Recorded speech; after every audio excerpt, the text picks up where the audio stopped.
Hey everyone, welcome back to Corporate Decoder. Today, HPE just filed their quarterly report, and I am seeing some massive moves that matter. Quick note, this is not financial advice, just my take on public filings for educational purposes. This report shows a huge jump in sales, but also a significant increase in costs and a changing company structure from recent big deals. Hewlett Packard Enterprise Company, or HPE as most people know them, just dropped their latest financial report for the period ending the 30th of April 2026. This is a pretty standard quarterly filing, giving us a look under the hood of their business performance. The company is registered under number 001-37,483. They are based in Delaware, with their main operations in Texas. Their common stock trades on the New York Stock Exchange under the ticker symbol HPE. As a large accelerated filer, they are required to provide a lot of detail in these reports. As of late May 2026, they had over 1.3 billion shares of common stock outstanding. This report covers their financial statements, management's discussion of how things are going, and any risks they are facing. Now, before we dive into the numbers, the company always includes a section on forward-looking statements. This is crucial because it tells us what they expect to happen, but with the big disclaimer that things might not turn out that way. They are talking about the integration of Juniper Networks, market trends, and potential impacts from global economics and politics. Let's get to the meat of it, the actual financial numbers, which are unaudited for this quarterly report. First up, the earnings statement. This is where we see how much money they made and how much it cost them. In the 3 months ending the 30th of April 2026, their product revenue was over $7.2 billion, a big jump from about $4.7 billion in the same period last year. For the 6-month period, product revenue hit over $13 billion, up from over $9.7 billion. This is a really strong growth story in their product sales. Their services revenue also saw a good increase, reaching over $3.2 billion in the quarter and over $6.5 billion for the 6 months. Altogether, total net revenue for the quarter was over $10.6 billion, a jump of 40% from last year's $7.6 billion. For the first 6 months of the year, revenue was almost $20 billion, up significantly from about $15.4 billion. This growth is clearly driven by something big happening. They spent over $900 million on research and development in the quarter, a substantial increase from $540 million last year. For the 6-month period, R&D spending was over $1.6 billion, a big jump from just over $1 billion. Investing heavily in future products is a good sign, but you always want to see if it's paying off. Notice the amortization of intangible assets. It jumped from $37 million to $323 million for the quarter, and from $75 million to over $600 million for the 6-month period. This massive increase is a direct consequence of their big acquisitions, particularly Juniper Networks, which added a lot of what accountants call intangible assets, like brand names and customer lists, that have to be accounted for over time. This is a critical number. Last year, in the 3 and 6 month periods ending the 30th of April, 2025, they had impairment charges of over $1.3 billion. Impairment charges usually mean they had to write down the value of some assets because they were worth less than they thought. Usually, this relates to goodwill, which is the premium paid for an acquisition over the fair value of its identifiable net assets. The absence of this charge this year is a huge positive. This led to a dramatic turn in operating earnings. They went from a loss of over $1.1 billion in the quarter last year to a profit of $747 million this year. For the 6 months, they swung from a loss of $676 million to a profit of over $1.2 billion. This is a massive turnaround, largely thanks to the absence of that large impairment charge and the revenue growth. Ultimately, net earnings attributable to the company went from a loss of over $1 billion last year to a profit of $624 million this quarter, and from a loss of $423 million to a profit of over $1 billion for the 6 months. That's a huge swing. Now, let's look at the balance sheet to see what they own and owe. Goodwill has increased slightly to over $23.8 billion. Goodwill on the balance sheet represents the excess purchase price over the fair value of acquired assets, a direct result of their acquisitions.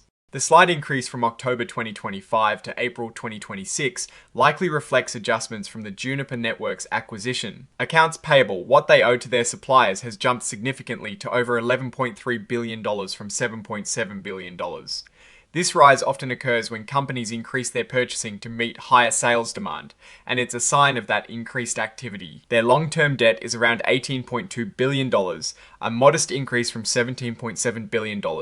This indicates they've likely been using debt to finance some of their growth and acquisitions. The number of common shares outstanding has gone up slightly, indicating they might be issuing some stock. likely related to employee stock plans. Additional paid-in capital, which is essentially the money shareholders paid for stock above its par value, remains quite high, showing a strong equity base. Their accumulated deficit has decreased, which is a good sign.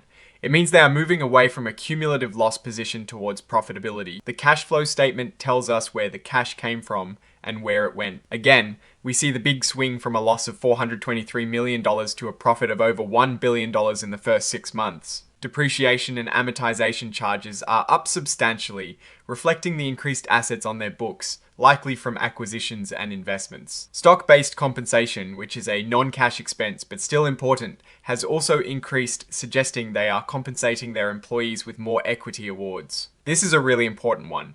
Inventory has seen a massive increase in its negative impact on cash flow, jumping from a negative $435 million to a negative $2.9 billion. This means they have a lot more inventory now than they did a year ago, and it's tying up a significant amount of cash. This could be due to supply chain issues, higher anticipated demand, or a slower sales cycle for some products. Their accounts payable had a positive cash flow impact this year, improving from a negative $1.6 billion to a positive $3.5 billion. This means they are taking longer to pay their suppliers, which is good for their cash position in the short term. Overall, cash from operating activities swung from a negative $851 million to a positive $2.5 billion. This is a huge improvement and shows the business is generating significantly more cash than before. They continue to invest heavily in property, plant, equipment, and software, spending over $1.1 billion in the first 6 months of 2026. This is consistent with their growth strategy. They raised a significant amount of money through debt, over $2.2 billion compared to just $257 million last year. This aligns with the increase in long-term debt we saw on the balance sheet. They spent over $300 million on repurchasing their own stock, which is more than double what they spent last year. This shows confidence from management and can boost earnings per share. The statement of stockholders' equity shows changes in ownership. By the end of April 2026, total equity was over $25.3 billion. In the 3 months ending the 30th of April 2026, they had comprehensive income of $679 million, a big improvement from a loss of $1.2 billion last year. Here we see the repurchase of common stock impacting equity, reducing it by a considerable amount, especially in the 6-month period. The company explains its accounting policies here. They mention a segment realignment effective the 1st of November 2025, merging the server, hybrid cloud, and financial services segments into a new cloud and AI segment. This simplifies their reporting structure. This is where they break down results by business segment, cloud and AI, networking, and corporate investments and other. The networking segment showed explosive growth. Revenue for the quarter was almost $2.7 billion, up from $1.08 billion a year ago, largely due to the Juniper Networks acquisition. For the 6 months, it was over $5.3 billion, up from $2.1 billion. The cloud and AI segment, which is their largest, also grew, with revenue hitting over $7.7 billion in the quarter and over $14 billion for the 6 months. This growth seems to be driven by server sales. As we saw earlier, the total net revenue is impressive, with the networking segment's acquisition of Juniper Networks being a major driver, propelling its numbers dramatically. Here they discuss taxes. The effective tax rate has fluctuated, impacted by things like non-deductible goodwill impairment last year and benefits from the Juniper acquisition this year. Their unrecognized tax benefits, which are essentially potential future tax liabilities, have grown to over $875 million. This is a notable increase and suggests some ongoing tax discussions with authorities, particularly concerning transfer pricing. This note provides more detail on balance sheet items. Their inventory levels have significantly increased from over $6.3 billion to over $9 billion.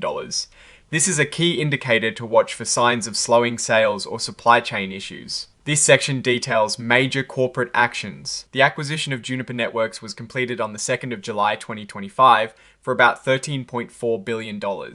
This deal is clearly a major factor shaping their current financial results, contributing significantly to the revenue growth in the networking segment and the increase in intangible assets and goodwill. They also continue to divest their stake in H3C, selling off shares in May 2026 for nearly $1 billion following earlier sales. This is part of their strategy to streamline the business and focus on core areas. Goodwill has increased slightly after accounting for acquisitions and currency adjustments, reaching over $23.8 billion. They tested for impairment and found no major issues, though they note that the cloud and AI segment, excluding financial services, has a thin margin of safety, meaning their fair value estimate is only slightly above its carrying amount. This suggests that if market conditions worsen, there is a risk of impairment charges down the line. This section deals with how they value assets and liabilities that fluctuate in price. They are actively using derivative instruments for hedging, like interest rate contracts. These are tools to manage financial risks. Here we see details on their debt. Their total debt is around $21.2 billion, a decrease from about $22.3 billion. This indicates they've been paying down some debt, possibly from the proceeds of asset sales or strong cash flow. They also issued new debt in March 2026, totaling over $2 billion with various interest rates and maturity dates. This suggests they are refinancing or taking on new debt to manage their capital structure and fund operations. This is where they disclose ongoing legal battles and potential future obligations. They mention the ongoing legal action related to the Juniper Networks acquisition from the Department of Justice. While they've reached a settlement involving divesting certain businesses to allow the merger to proceed, the court is still reviewing it. This is a significant area of uncertainty. There is also a long-standing proceeding in India related to customs duties, dating back to 2010, with a ruling expected from the Customs Tribunal by 2026. These older legal issues can sometimes linger and pop up again. A significant legal battle related to the autonomy acquisition is still ongoing, with a recent UK High Court ruling against the Lynch estate for over $1 billion, though the exact amount is still being finalised with interest and currency effects. The risk factors section highlights a major concern: cybersecurity. They acknowledge that their systems have been targeted and the threat landscape is constantly evolving, especially with AI-powered attacks. They mention that while these incidents haven't had material negative impacts yet, the risk is ever present and could be costly if a major breach occurs. Looking at the top line revenue again, the 40% increase in the quarter to over $10.6 billion is really the headline number. This is driven heavily by the networking segment, which more than doubled its revenue thanks to the Juniper acquisition. The cloud and AI segment, their largest, also showed solid growth of about 23% in the quarter, mostly due to an increase in the average selling price of servers. When we look at their adjusted earnings, or non-GAAP net earnings, which strip out certain one-time items like acquisition costs or impairment charges, the picture is even stronger. Common stockholders saw profits jump from $516 million to over $1.1 billion in the quarter. Free cash flow, which is the cash left after capital expenditures, is also a huge positive story. It swung from a negative $847 million last year to a positive $915 million this quarter, and for the 6 months it went from a negative $1.7 billion to a positive $1.6 billion. This shows the business is generating a lot more cash. They did have a significant increase in inventory, which temporarily uses cash, reflected in that negative cash flow impact for inventory. They have significant purchase obligations totaling $5.7 billion for inventory software and services, with a large portion due within the current fiscal year. The absence of those huge impairment charges from last year also makes the current profitability look dramatically better, which is a good thing. However, that big jump in inventory and the ongoing legal issues, particularly the DOJ review of the Juniper deal and the older autonomy case, are definitely risks to watch. The company is clearly expanding its debt to fund these moves, but with strong revenue growth and much better cash flow, they seem to be managing it for now. That is my take. Stay decoded. For the tools and research I use, they are linked in the description below. Like, comment, and subscribe for more deep dives.